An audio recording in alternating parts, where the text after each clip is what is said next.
Good evening. I'm Michelle Munson. I'm CEO and founder of Aspera. Um, Martin gave a great introduction to this topic that I want to dive into today. I'm going to take a particular focus on this topic of near live streaming using the cloud for high quality sports experiences. Aspera specializes in the problem of transporting media, and there is a particular problem around using the cloud in this environment that has to do with how you get the media in real time to and from the cloud environment with consistency and quality. And Aspera had the opportunity this summer to be deeply involved in this with the World Cup, and I wanted to talk to you about that use case and some of the technology challenges that underpin our involvement in that, and then some of the capabilities and achievements from it and what's been learned for the future. So with that, I'm going to start with just a slight recap of some of the current drivers for using cloud environments for near live second screen experiences such as the World Cup. And then I want to talk about a specific solution that was really driven by EVS, who is a leading provider of sports broadcasting technology. They have a product called CCast, which delivers multi-camera angles for near live interactive experiences, as well as VOD. And they created a really next generation architecture for the World Cup that combined together Aspera's technology with the Amazon cloud, the Elemental transcoding platform, and Akamai CDN distribution. Around that, the particular problem of transport is where Aspera was involved, and I want to explain a new technology that we've developed called Fast Stream, which builds on top of our core transport to provide a high-speed, predictable byte stream delivery as an alternative to HTTP and other TCP-based transports. And what was done with that to create this high-res ingest pipeline. And then I want to talk about some of the statistics and what we learned and some of the future around the architecture. So just to cap off, Aspera specializes in solving a particular problem that's growing with digital content, and that is the problem of transporting digital assets with predictability, independent of network conditions. The assets are large, the networks are varied, and the conditions are varied. And what we're aiming to achieve is both efficiency and predictability, as well as security in the movement of that digital content. The three big drivers of what we do in software are volume, speed, of course, and control. We created a new generation technology called FASP starting about 10 years ago, which has evolved into a full transfer platform for bulk data, and nowadays that's taking on real-time properties as well.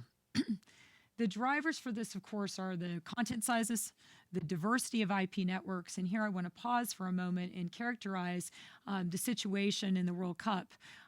The games in Brazil, or the matches, are connected to distributed cloud environments via public internet. The typical round-trip latencies from Brazil to Europe, for example, where the Amazon cloud was used, are around 200 milliseconds. The internet packet loss rates vary from about 2% up to 9% at heavily congested periods.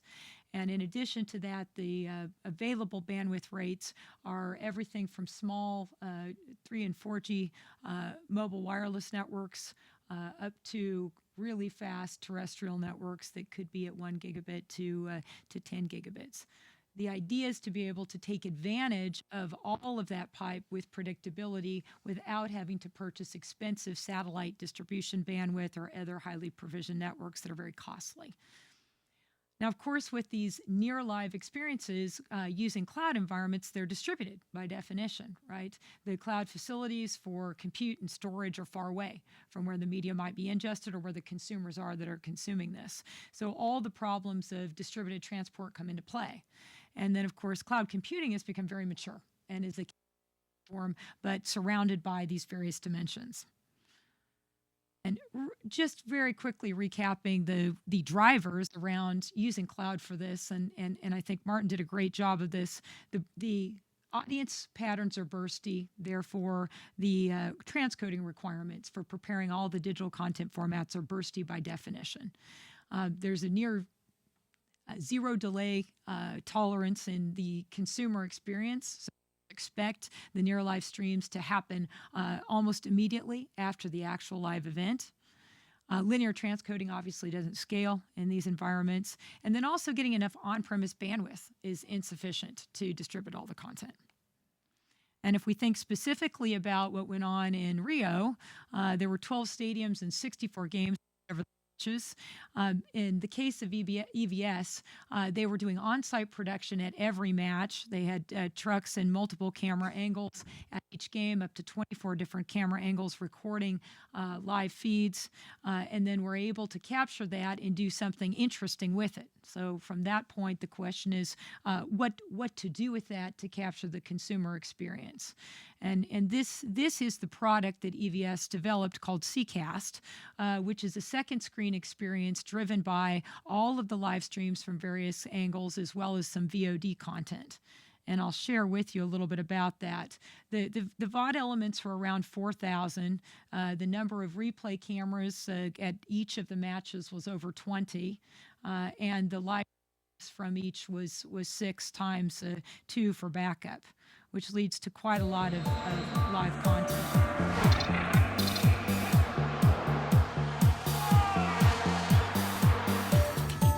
The 2014 World Cup in Brazil will be a multi-platform event on giant screen, TV, computer, tablet, and smartphone. FIFA will provide a multi-feed matchcast, video on demand, a multi-angle viewer, a web player, a managed white label app, ready-to-go service, and a data feed. On-demand consumption of all matches is offered through the customizable Matchcast. This is the whole match, available as live and on-demand stream. The match can be paused at all times and continued with an individual delay.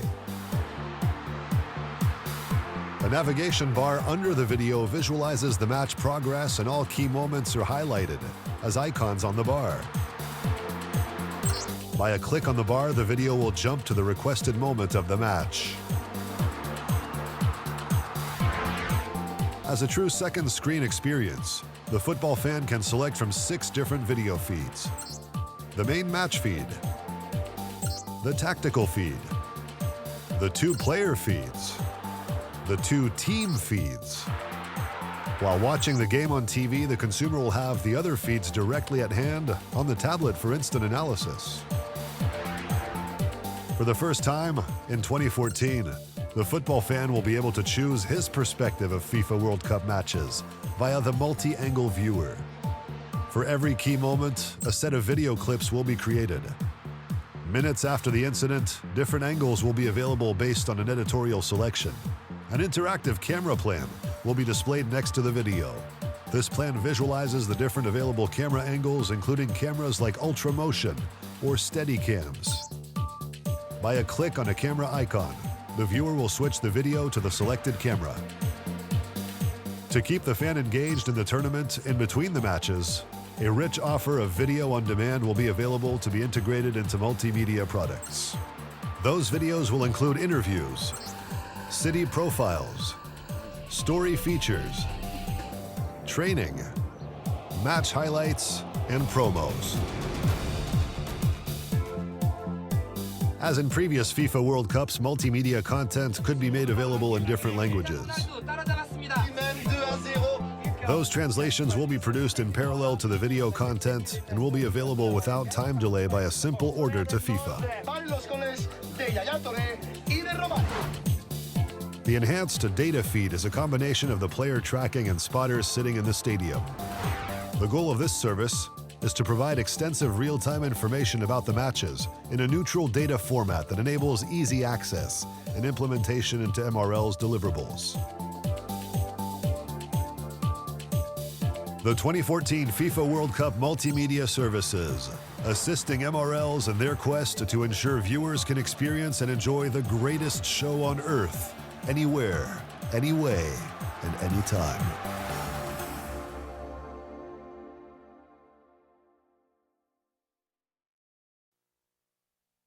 So this was obviously an exciting platform video service that FIFA was able to provide out to broadcasters to deliver this experience to consumers. To actually make this possible, however, involved a great deal of new technology that interoperated in a way that has never been done before. And I have the pleasure to tell you a little bit about that during this talk today. Obviously, the cameras are the source of the great video at the matches. But what was interesting from the camera sources then was gathering all the data and transferring it in real time back to a cloud environment for real time transcoding. And when I say that, I mean that the transport always had to be 3 frames ahead of the elemental transcoding pipeline that was transcoding into many appropriate consuming formats, which I'll talk about a little bit later. And then those streams were multiplied out to millions of streams to consumers through the broadcasters' individual services. This is the first time, to my knowledge, anything like this has ever been done. The role of Aspera in this, of course, is the high-speed ingest of the live camera feeds. And for us, it was the first time to be in a production scenario transmitting live data like this. We're embedded into the CCAS product, and I want to talk to you a little bit about why. So when EVS did the analysis on the transport situation coming from Brazil, they recognized that they wanted to have a ingest rate of 10 megabits per second per video times 6 feeds, which was 60 megabits in aggregate. And most importantly, to keep up the real-time rate, that 10 megabit transfer could not degrade in throughput. And as they analyzed what a TCP-based transport would be able to do, they recognized that the available throughput at best would be about 2.5 megabits per second. That is with ideal packet loss and just typical TCP response to latency.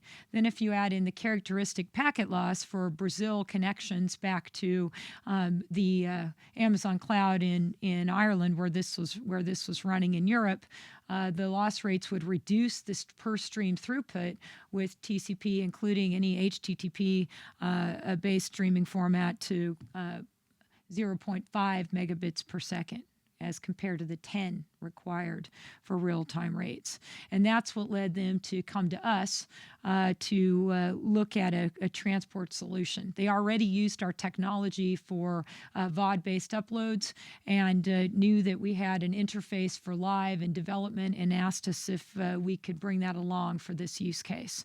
So what ended up happening was they embedded our client in a live fashion into their trucks, and that was receiving the video feeds directly from the cameras for an aggregate throughput at every match of about 480 megabits per second.